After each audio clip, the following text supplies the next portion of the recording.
नमस्कार दोस्तों, मेरा नाम आज़ाद है। आपका बहुत बहुत स्वागत है हमारे चैनल पॉजिटिव क्राइम पॉडकास्ट में। एक बार हम फिर से हाजिर हैं एक और सच्ची घटना के साथ। कृपया आखिरी तक बने रहिएगा। अगर आप चैनल पर नए हैं तो चैनल को सब्सक्राइब और बेल आइकन दबा दीजिएगा ताकि इस तरह की कहानी आप तक जल्दी पहुंच सके। तो चलिए कहानी शुरू करते हैं।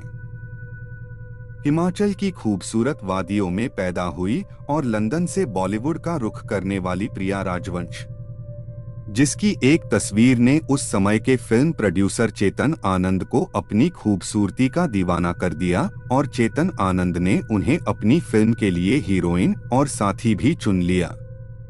प्रिया राजवंश ने भी चेतन आनंद के दीवानेपन की कदर करी और उनकी जिंदगी से जुड़ गई, लेकिन प्रिया राजवंश को ये नहीं पता था ये साथ छूट जाएगा और चेतन आनंद का प्यार ही उनकी मौत का कारण बनेगा। अपने फिल्मी करियर में सिर्फ 7 फिल्में करी और अपनी खूबसूरती और एक्टिंग की वजह से उनकी पहली ही फिल्म हिट साबित हुई। प्रिया राजवंश हिमाचल प्रदेश में जन्मी प्रिया राजवंश का असली नाम वेरा सुंदर सिंह था।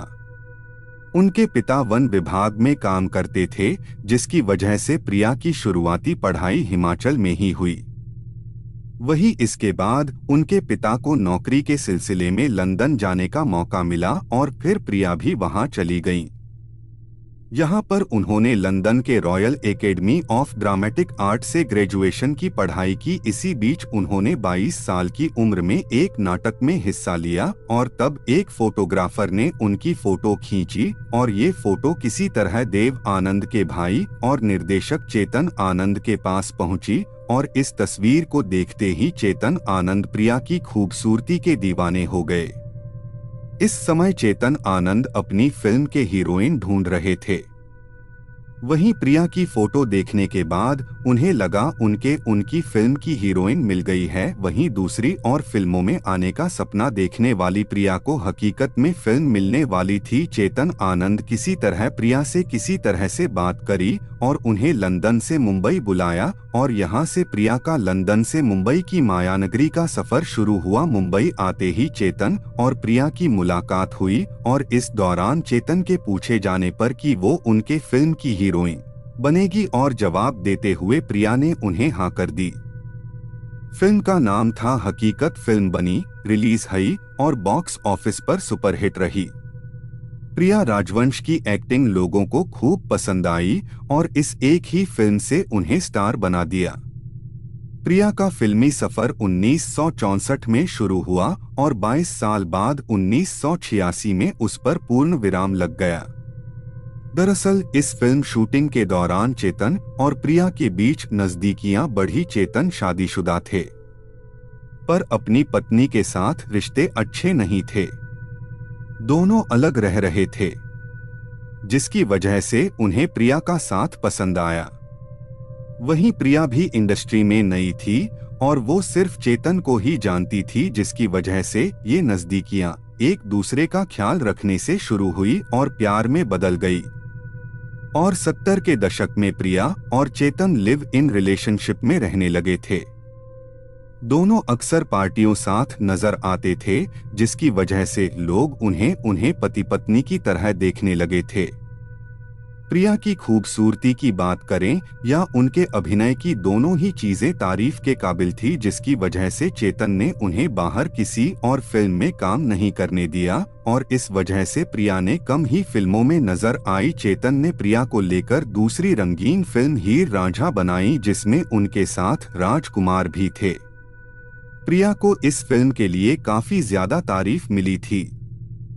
इसी के साथ प्रिया ने चेतन के साथ हिंदुस्तान की कसम, हंसते जख्म, साहिब बहादुर, कुदरत, हाथों की लकीरें जैसी फिल्मों में काम किया था। चेतन इस कदर प्रिया को चाहते थे कि उन्होंने प्रिया के लिए मुंबई के जुहू में एक शानदार बंगला खरीदा। दोनों की जिंदगी खुशहाल बीत रही थी, लेकिन इसी बीच एक मोड़ आया जब चेतन ने अपने जीते जी वसीयत लिखी और उसमें उन्होंने अपनी पहली पत्नी के दोनों बेटों के साथ प्रिया राजवंश को भी हिस्सा दिया।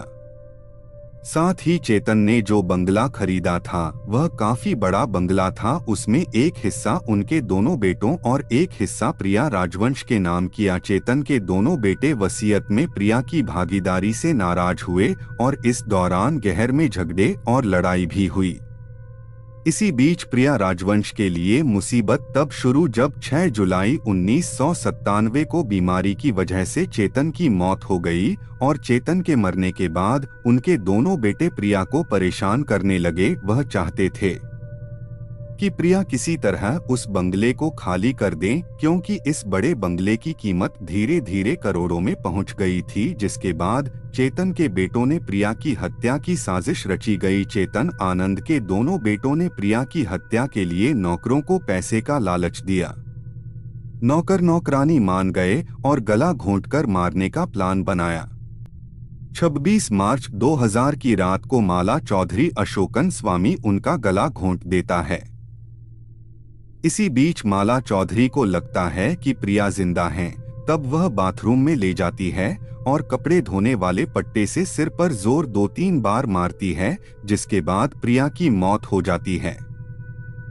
27 मार्च की सुबह पड़ोसियों को पता चलता है कि प्रिया की मौत हो गई है, जिसके बाद पुलिस आई और इस मामले की जांच शुरू हुई। सबसे पहले प्रिया की बॉडी का पोस्टमार्टम हुआ, जिसमें खुलासा होता है कि प्रिया राजवंश को गला घोंटकर मारा गया। पूछताछ हुई तब मेड माला ने ये स्वीकार किया था कि उसे 4000 रुपए के एवज में प्रिया को मारना था और ये पैसे उसे एक नजदीकी परिवार वाले ने दिए थे। इसी एक साथ प्रिया की मौत के बाद इस साजिश में शामिल कई लोगों के नाम भी सामने आए, लेकिन मेड माला और उसके साथ अशोक चिन्नास्वामी ने ये स्वीकार कर लिया कि उन्होंने दुपट्टे से प्रिया की गला दबाकर हत्या कर दी थी। 2002 में माला चौधरी और अशोक चिन्नास्वामी को कत्ल के इल्जाम में सजा हुई और केतन और विवेक को इसकी साजिश रचने का दोषी पाया गया, लेकिन उन्होंने इस फैसले के खिलाफ अपील की और उन्हें बेल मिल गई।